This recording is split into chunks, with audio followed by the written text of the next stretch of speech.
Good afternoon, everybody. Just a little something I'd like to share today. Well, actually, kind of a big something. For the last week or so, I have been in a place of just pure joy. Why, you ask, Chastity, have you been so joyful? Because I'm learning that it is important in my journey to celebrate small victories. A lot of times we project so far ahead of ourselves and we look at the big picture.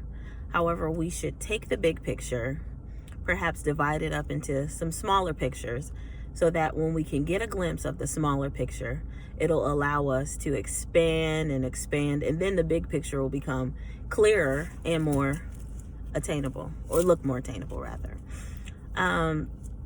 Some of the small victories that I have been celebrating is, number one, there has been an urgency in my spirit and soul to tighten up my credit. I know a lot of us are dealing with that, and in this season,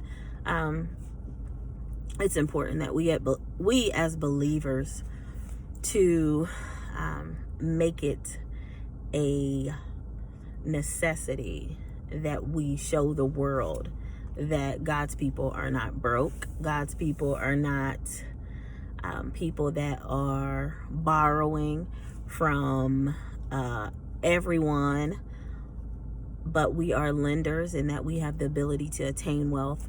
God has given us everything we need to obtain wealth and to be prosperous and to be successful. So that's one thing. Secondly, for a long time, I've been dissatisfied career-wise, and so I've been making strides in getting to a place where I'm fulfilled. And in that, I've been, taking the necessary steps to get to that place, because I have a goal in mind. But one of the small things to get to my big goal, as I said, was to take the big goal and start making the necessary changes, the small changes to get there. There is a song that my mom used to always sing, and she still sings it sometimes. It goes, "Little is much when God is in it. Labor not for wealth or fame.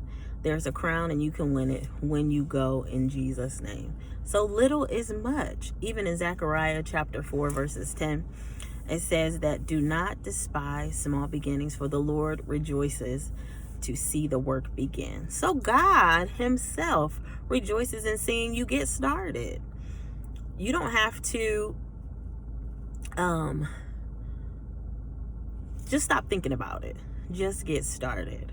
And then I think in our start, before we get started, there's some things we may need to consider.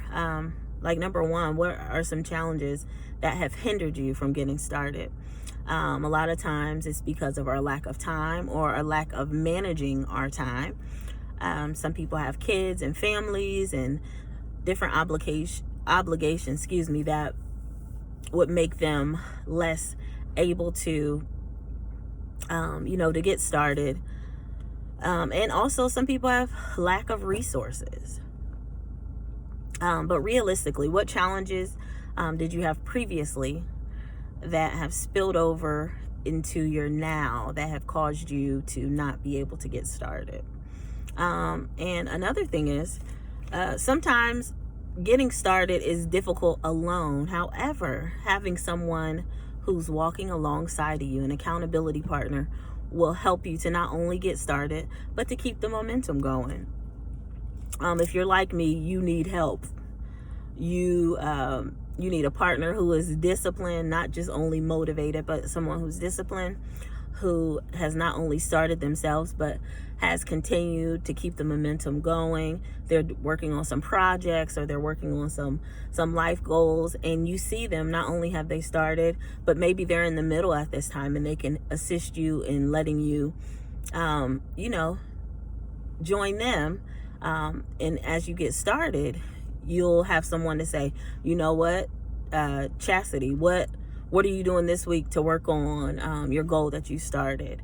And when you get discouraged, or when you feel as though you can't continue, you'll have that person that says, no, we're not stopping here. We're going to continue to go.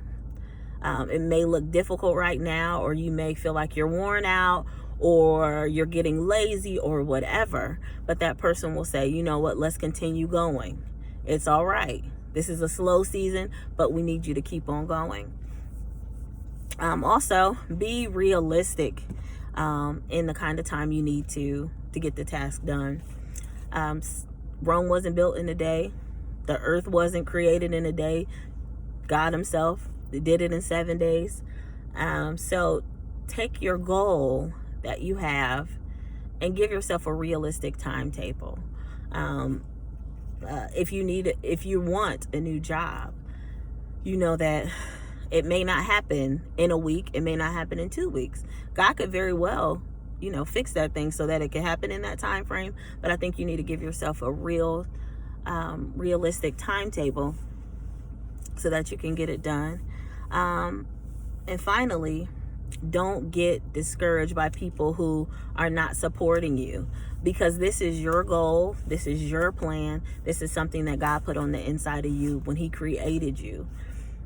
So sure, it's beautiful and it's wonderful for people to ride with you and say, yes, I'm with you, blah, blah, blah. However, it's up to you. It's yours. You can't have someone be as excited for you getting your goal done, and definitely don't have anyone be more excited than you to get that goal done. When people are pregnant and having babies, sure, you're happy for them and you're excited. Oh, we can't wait to see how beautiful this baby is going to be. But the mother herself normally is overjoyed, super excited. This is something that she's carrying. This is something a lot of times that women have. They have labored for. They have some women, in first-time pregnancies, they haven't been able to have children before, so they are elated. You would not be as excited as the mother, but certainly you if you're their friend, you're going to be excited, and rejoicing. And finally, just get going. God has given us this wonderful season for us to get going, to get started. It's time for us to stop sitting back and allowing other people to chase their visions, to chase their dreams. But it is now our time to get started. God has given us everything we need.